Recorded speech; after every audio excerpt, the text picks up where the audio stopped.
All right, we will go ahead and begin this afternoon with Coach Kelly. Coach, if you're ready. Yes, I'm all set. All right, we will go first to John Finneran. Morning, Brian. Morning, John. I wonder if you can bring us up to date with any injuries or COVID issues or anything going on with the team first. And second, you said on Monday that you were hoping that the team would take what it did in the second half at North Carolina and use that as your impetus for this game this Saturday. How much does Tuesday's announcement by the ACC maybe change that a little bit? Okay, let's start with COVID. We tested on Sunday, negative tests, no positive tests. We tested, let's see, let me get my testing procedures days down here. We tested on Sunday. We tested,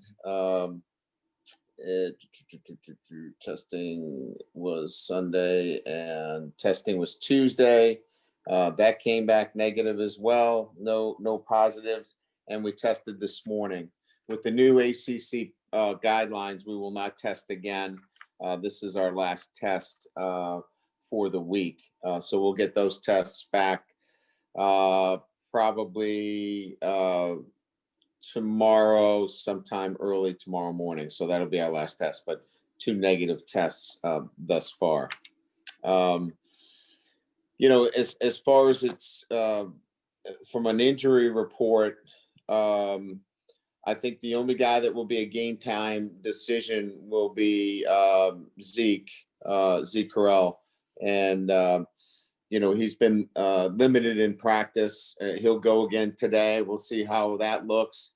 And we'll make a decision on whether it's Zeke or Josh Lugg at the center position. If Zeke can't go, Josh will play the center position. Dylan Gibbons will play at the right guard position.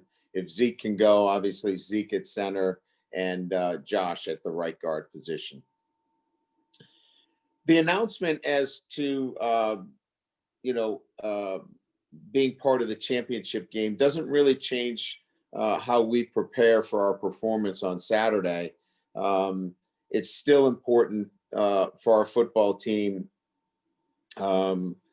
because there's so many things going on, right? Number one, the chance to win all of your games at home for a third consecutive season, to send our seniors out, on a winning note has always been important here at Notre Dame, regardless of the season. And certainly, solidifying your resume going into the college football playoffs. So a lot of things to play for, but it's never really been about that for us. It's much more about this consistency of performance and how you prepare for it. So, John, quite frankly, that really didn't change much for us. It's really about preparing and putting together the kind of performance that needs to be consistent if you're really entertaining any thoughts of being a championship football team. We'll go next to Tim Priester. Brian, I asked you a question a couple of weeks ago and did a terrible job of doing it. So I'd like to revisit that a little bit if I could. And listen, I'm familiar with doing terrible things too. So okay, let's start again. I had asked you about the discipline of your team because of COVID, and you talked about protocols and how they had followed them. But what I meant was, how is this a better football team on the field at crunch time and double overtime on the road at North Carolina? Because of the additional discipline that you've forged through the COVID protocols and everything that you've experienced, are you a better team on the field on game day because of everything that you've experienced through COVID? Absolutely, Tim. I think that, one of the things that you're able to build during this time that is so different than if we weren't experiencing this incredibly difficult time in our country is the ability to put aside the distractions, that you're facing on a day-to-day basis. They are confronted with the biggest distraction, and that is you can get COVID and miss considerable playing time if you are not maintaining excellent habits. And so you have to be on top of that 24/7. I don't get the luxury to control them 24/7 in most instances. As much as we would like to, we get them for a short period of time. But because of the climate we're in, they have to avoid these distractions that can cause them to potentially lose playing time. And so they're building strong habits that you're seeing play out on the football field. We'll go next to Eric Hansen. Brian, a couple things for you. The first one is when Tommy Kramer comes back, is that tough? Is there going to be a tough choice for you, Lug or Carell at center? And then the second thing I wanted to ask you was, Jeff Quinn, you knew him before, and then you're reunited. He follows Harry, which had to be a difficult thing to do. Can you speak to what that was like for him and maybe where he's different or better than the version you knew at Cincinnati and before? Okay, well, let's address the Kramer, Zeke, and Josh scenario. First of all, Kramer has been practicing this week, and there's no question at the right guard position, and I think we all know that. So Kramer could potentially play this weekend if we had chosen that route. We have not. We're going to use him in an emergency situation. If there is an injury, he can go in and play. So he goes in at right guard. So then the center position then becomes one where we'll have to evaluate Zeke and Josh at that position, and we'll have plenty of time to do that on the bye week and figure out what's our best five, and that's a good luxury for us to have. So I like those kind of questions. As it relates to Jeff, in following Harry, two outstanding offensive line coaches, and I know what I was getting with Jeff because I had such a long relationship with him. But you also have hindsight in the sense that I know what I had with Harry, and I knew what I was looking for in this next iteration of coaching the offensive line. So, there's a lot of information that you have when you're firsthand, watching the development and what needs to happen next with your group. And Harry did a terrific job, and I knew what Jeff would bring, and it was a different version of coaching at a high level. Jeff builds relationships just like Harry did, in a different fashion, coaches extremely well, but everybody teaches a little bit differently.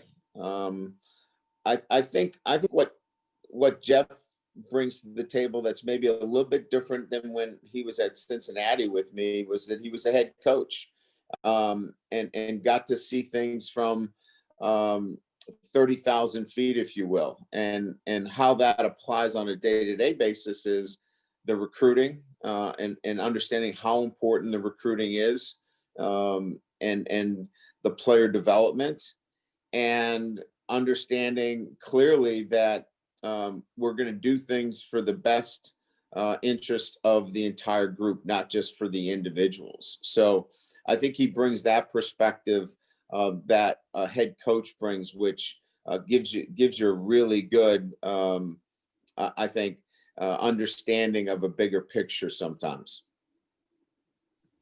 We'll go next to Patrick Engel.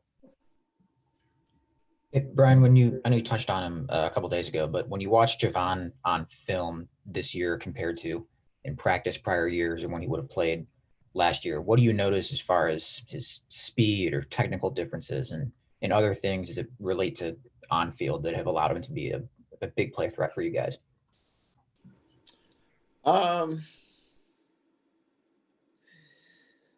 Boy, that's an interesting question. I mean, I think more than anything else with Javon, it's probably the mental more so than the physical.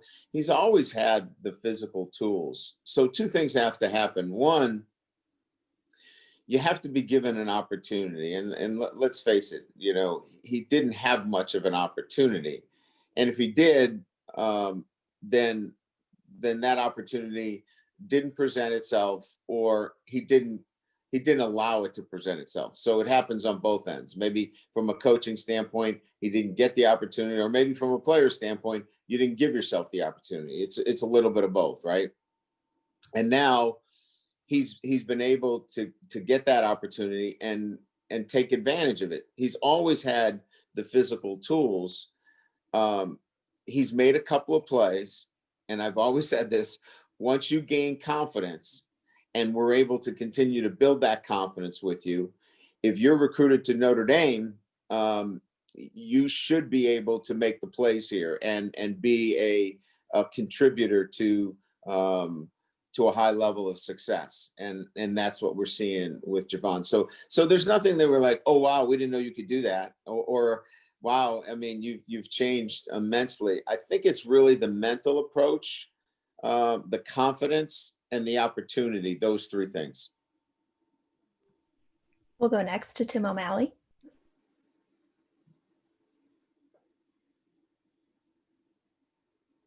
Can't hear you, Tim. Tim left. All right, we will circle back to Tim later, but we'll continue with Pete Sampson.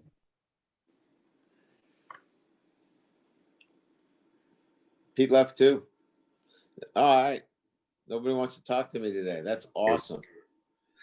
Okay, can you hear me now? I can hear you now. I was wondering if you could give us some play-by-play of your conversations with Jack about the ACC scheduling change, just sort of how you stayed abreast of that. And also, is that a commentary on, the ACC's relationship with Notre Dame? Certainly they could have said, hey, we need you to play, but, they went a different route. So I guess, so the play-by-play, and also just sort of big picture, what that says about this institution's relationship with the league. Yeah. I wasn't aware of it until I think the news came out at 5:00. I was expecting to play Wake Forest until we had finished practice. I was literally walking out of practice, and Jack called Ron Paulus to let me know that that change was going to be made. Our earlier conversations were much in line with if we're playing Wake Forest, Florida State's playing Clemson. There needs to be balance. Everybody's got to play everybody. It wasn't posturing of any kind of, hey, let's try to get out of this Wake Forest game. I have no problem playing Wake Forest anytime, any place. And our guys would be excited about that opportunity too, as long as everybody was playing the same amount of games. I think what happened here clearly, and that there were enough data points to say, look, let's make sure that Miami still has a chance. If there's a stumble here by Clemson, and that means them getting a chance to play North Carolina and play their way in. So as long as all things were equal from that perspective, and Miami understood that they had a chance to get in but lost the head-to-head competition, then why not protect the championship game? That was the conversation that we had. There was never a posturing on our end. We were prepared to play Wake Forest if that's what the ACC requested us to do. I think the only thing that we would have probably pushed back on was that we wanted equity on the same equity on the same weekend if Clemson was going to push back, and that never seemed to be the case. We will wrap it up with Austin Huff. Brian, can you hear me? Yes. Cool. I sure can. Cool. Is there a sort of reassurance, I guess, kind of piggybacking off of Pete's question there of, if something happens after this weekend's games, whether it be a COVID outbreak or even slight minor injuries, is there a reassurance that, okay, we will get 2 weeks to get healthy and get ready for our next game instead of trying to navigate that with a game less than a week later? Well, as far as I know, as long as both teams, Clemson and Notre Dame, play this weekend and get to the conference 9 data points, I think everything's decided after this weekend. Clearly our situation has been decided. I think Clemson needs to play this weekend. So if you're referring to whether Clemson gets their game in versus Virginia Tech, I think that that's still open if something to that effect occurs. I don't know firsthand. I got enough on my own plate getting through testing here.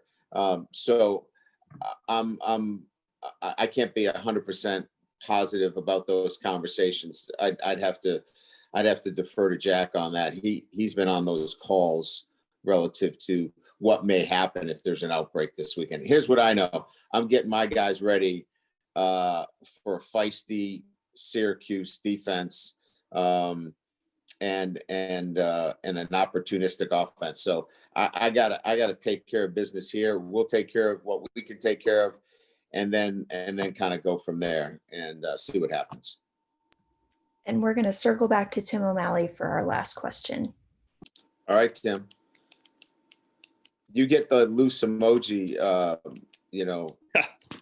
cleanup hitter role. Yeah, I picked the senior week for my Zoom fail. That's my fault. I was wondering if Jonathan Dorr mentioned he might like to try to come back for a year of eligibility that would not exist without the rule. Do you have other guys like 5th-year seniors, or I think it would just be Heinisch, Brock-Wright types that have talked to you about it, or is that something you're putting off until after the regular season? No, we've talked to our guys. We've had some conversations. I think some are considering it. Some are going to look at what's in their best interest, and we're trying to guide them. We want to help them make the best decisions as it relates to their future. If they can come out and make it a really good situation for them, or can they come back and really parlay that into something better? They're going to consider all those options, and we're going to help them with all that information. We're not going to bring a kid back just so we got a good team. We're going to bring a guy back if it makes sense for them to come back, so they can parlay that into a better situation. That's the only reason why it would make sense. So we're having some of those, I guess you would call them business kind of decisions and discussions that if they make sense, we'll discuss them, and we're open to them. And we want to get them as much information so they can make intelligent decisions. All right, and we will wrap it up there. Thank you very much, Coach. Okay, guys. Thank you.